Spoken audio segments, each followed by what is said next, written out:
Good morning, class 4. The chapter Helen Keller from your Marigold English. This is not just a name. She is an inspiration and motivation to those who are blind and deaf, and not just blind and deaf. She can inspire people, those who are those who are born normal. Okay, her story can give an inspiration to work hard, to know when if we don't know something, we have to give 100% to know those things, right?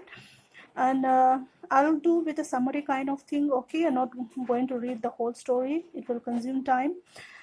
So who is Helen Keller? Helen Keller कब पैदा हुई? Helen killer कहाँ पैदा हुई? Okay, so we'll just go with a summary kind of things. Helen Keller was born in 1880.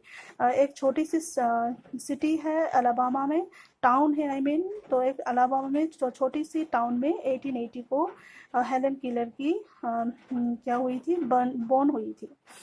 And जब वो बस 19 months की थी तो उनको एक बड़ी बीमार हो गई थी और डॉक्टर्स डायग्नोज नहीं कर पाए थे कि उनको हुआ क्या था.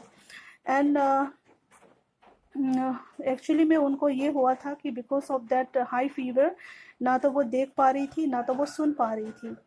और जब जस्ट इमेजिन, आप जस्ट अपने दिमाग में बस एक चीज़ सोचो कि अगर आप देख नहीं पा रहे हो, नहीं सुन पा रहे हो, तो आप क्या हो जाओगे? ऑब्वियसली आप वायलेंट हो जाओगे, एग्रेसिव हो जाओगे, है ना. एग्रेसिव मतलब you want to do something, या किसी चीज़ को तोड़ देना, फोड़ देना, है ना, गुस्से वाली नेचर हो जाएंगे.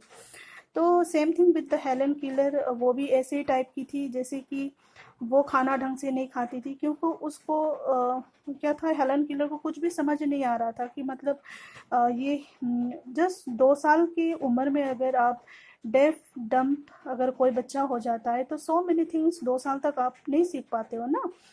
तो जब आप 2 साल की उम्र में बहुत सारी चीज़ें आप सीख नहीं पा रहे हो, आपको पता नहीं है, तो आप 2 साल में अगर आप डेफ एंड डम्प हो जाओगे तो बहुत सारी चीज़ें होंगी जो घर के अंदर आप उनको जानते नहीं हो.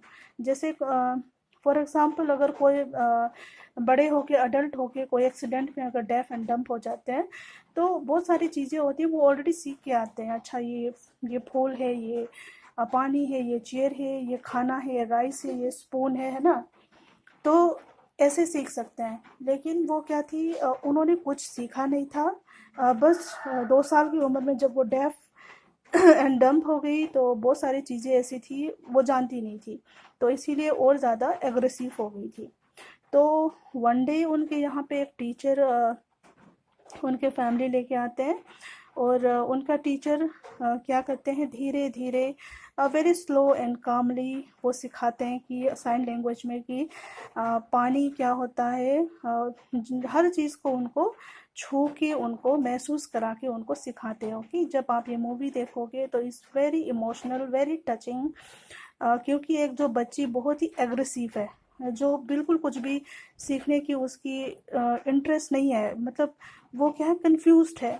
तो उनको एक टीचर जो है उनको ये सिखाना है कि टीचर को उनको हर चीज़ को टच करके कि अच्छा ये पानी है, ये खाना है, और जब आप खाना खाने बैठोगे तो आपको चीज़ें मांगना है, कि ऐसे चीज़ें मांगना है, ना कि चीज़ें को इधर उधर तहस नहस कर देनी है. जैसे कि आप spoon, if you want it, आपको स्पून आपको साइन लैंग्वेज में बोलना पड़ेगा, है ना. इफ़ यू वांट केक, आपको साइन लैंग्वेज में बोलना पड़ेगा. तो जो रिलेशन है ना, सॉरी, हेलन एंड उनकी टीचर की है, बहुत ही ब्यूटीफुली मूवी में दिखाया गया है. I just want you to see the clips so that more better understanding will be there.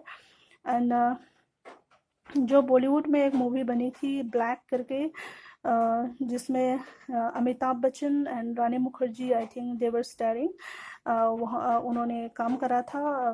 The movie was, I haven't watch that. लेकिन जो बॉलीवुड में जो है थोड़े उल्टे ही काम करते हैं. जो हेलन किलर में जो है टीचर्स इज़ अ फीमेल, बहुत ही अच्छी से ब्यूटीफुली रिलेशनशिप जो टीचर्स और स्टूडेंट के बीच दिखाए गए हैं, सो इमोशनल. ओके, लेकिन बॉलीवुड वाले कुछ उल्टे ही काम करते हैं. So let's forget about the Bollywood. तो हम हेलन किलर पे आते हैं. Okay, so I'll be sending you the clips of the movie. Okay, तो सबसे पहले वर्ड हेलन किलर ने क्या सीखा था? डोल. ओके, तो डोल सीखा था. आपको जो मूवी में भी क्लिप्स आपको दिख जाएंगी, वो डोल लेके घूमती रहती है, लेकिन उसको पता नहीं है कि उसको बोलना क्या है. उसको बोलते कैसे हैं, उसको डोल को कैसे बुलाते हैं, बिकॉज उसको कुछ भी समझ नहीं आता था. तो लेकिन टीचर ने क्या करा, साइन लैंग्वेज में सबसे पहले उसको डोल बोलना सिखाया. ओके, एंड धीरे धीरे करके उसको जब वो बाहर लेके गई, जैसे कि you can see the fountain. तो मूवी में तो वैसे पंप दिखाया गया है, तो फाउंटेन में उनको पानी, या तो बाहर जब जा रहे तो गार्डन में जैसे फ्लावर्स है ना. तो this is how C made her land. और हेलन किलर जो है बहुत सारी कंट्रीज में वो घूमी है. ओके, टू इंस्पायर करने के लिए, मोटिवेट करने के लिए जो लोग डेफ एंड डम्प है. ओके, तो वो भारत में भी आई थी जब जवाहरलाल नेहरू थे उनके टाइम पे आए थे. ओके, उन्होंने बहुत बढ़िया सी स्पीच भी दी थी. तो this is much in this story. So I will be sending you the clips. So I just want you to watch.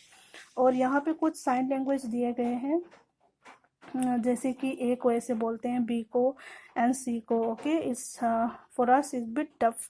हमें थोड़ी टफ होएगी. जब हम नॉर्मल पीपल आंखों से देख सकते हैं, ये साइन हमें सीखना मुश्किल हो जाता है. तो जस्ट इमेजिन एक टीचर को कैसे, how hard she have worked to make her understand each and every word. Just imagine. Okay, so आप भी वो क्लिप्स देखें, और there are question and answer है ना.